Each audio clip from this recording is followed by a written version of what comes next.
Hi everyone, video 840 here. This is Adam J. Austin, and today I just figured I'd wanted to show you guys something for those of you who have read Haliori and Haliori Revolt and have asked, when's the third one going to be done? You know, it's been a couple of years since the second one was out. Granted, I reworked them all earlier this year and the end of last year, but they're wondering now when the third one is. Now let me show you something real quick, and here it is in book form on my little computer. You see, I've been making progress. I've been working on it on and off. I just need to finish up the final, like maybe the final quarter of it. See, up on page 294. Now this is the actual book format. This will be the same as the other two books. So to sort of give you some scale, and that's at 92,000 words. So making pretty good progress there with that. And I'm hoping, again, to have the first draft done, I don't know, the next few months maybe. It just depends. It just depends on the time, you know, like when I can get away, squirrel away to get to it, and how busy everything else is. Trust me, no matter how eager anyone is to read it, this guy right here is more eager to get it done and get it out there.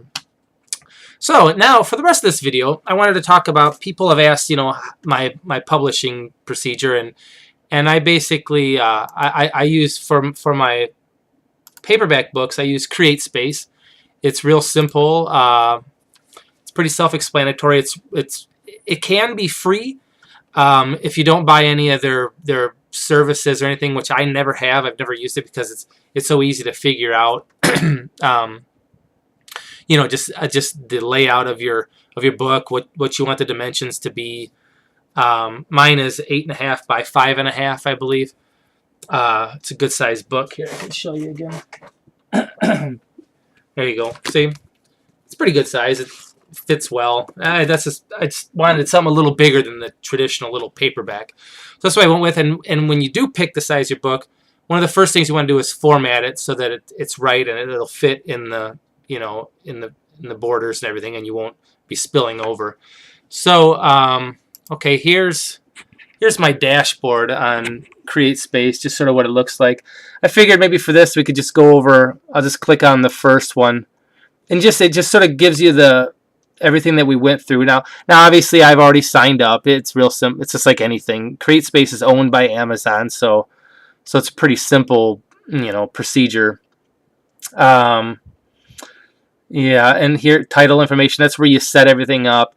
Now, ISBN numbers.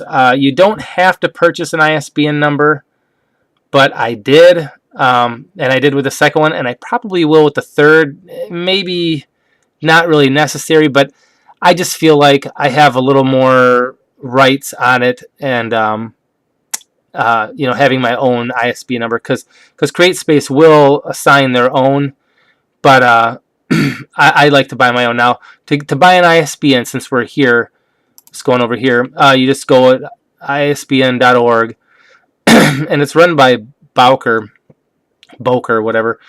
And to buy them, you can see they're not cheap. One is $125, or, you know, like what big publishers do is they buy either in bulks of 100 or 1,000, and obviously you get one hell of a discount. Actually, I should almost buy 10 next time. I mean, not that I feel like parting with my money, because, you know, I don't want to be foolish, but yeah, you know, I just feel like I have a little more power and a little more say.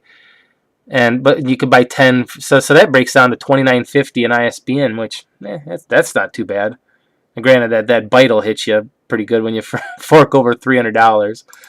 But the interior, okay, now that's where when you're setting that up, you'll look into it, and it'll tell you the dimensions and the border and the spacing and everything that you need in your actual book file to fit in whatever size book you want. It varies, you know, it just depends on what your book is and what you want it to look like. Cover, they have a decent selection of covers to pick from, but you can create your own, you know, do your own artwork or your own picture or whatever.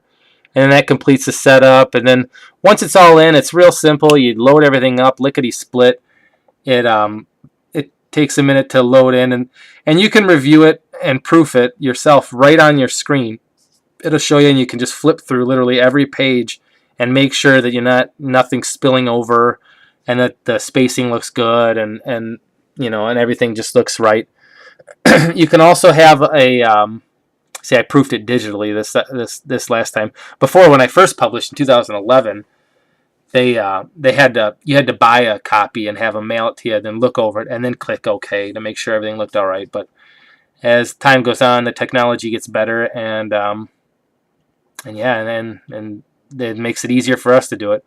Now, this is all just pretty self-explanatory channels. It just lets you sort of pick where you want the book to be available at. Primarily, I'm just using Amazon.com right now, but there are other options. Pricing, you pick the price of your book. With this one, since this is actually wrong. It's actually 360 pages, but there is a minimum with printed books. You can't go below the printing cost, and whatever money goes to Amazon when they print them. So that's why this one's $13.95. I think probably with this book, I'm trying to remember, the lowest I could have went was like $10 or something. But that was just a good number that I went with. There's the cover. That's where you put the information on the back, and your picture if you want it, if that layout that you pick supports that, and description. And I published mine on Kindle, not through CreateSpace, but on my own. And you go into KDP, Kindle Direct Publishing, and again, it's the same thing. You sign it up, you fill everything out, and then it's really simple when you're setting this up. So you can see I've got both my books there and available. Important thing to know in regards again to the ISBN, that only works for the paperback version. The ebooks, which again is what KDP is good for, I don't use an ISBN. You can't use the same one because they're considered two different products. It'd be like a bag of corn chips and a bag of Doritos, which they're both corn chips, but they're two different things. They have their own numbers, so you can't use the same ISBN for both. And this is for now. If people are interested in ebooks only, I do both.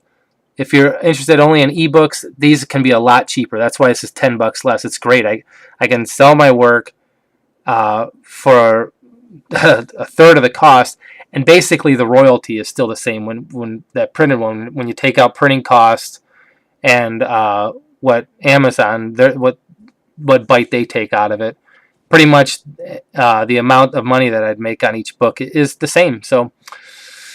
I personally like holding a paper book in my hand, but I've got nothing against ebooks. I think that's a great way to get out there. It's a new technology. People dig it, and you don't have a bunch of books collecting dust on some shelf somewhere.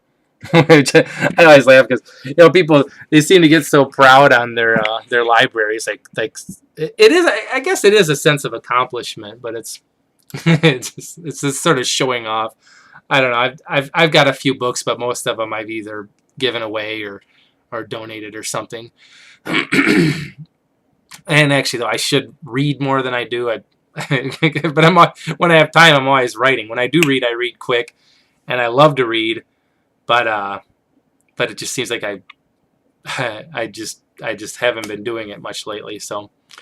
That's that. So that's a little breakdown. I mean, there's no real specifics there on CreateSpace, which is good for your print books, and KDP, which is good for your for ebooks. That's the version that's the avenues I use. There's lots of others too. It's just the ones that I've done. It's simple.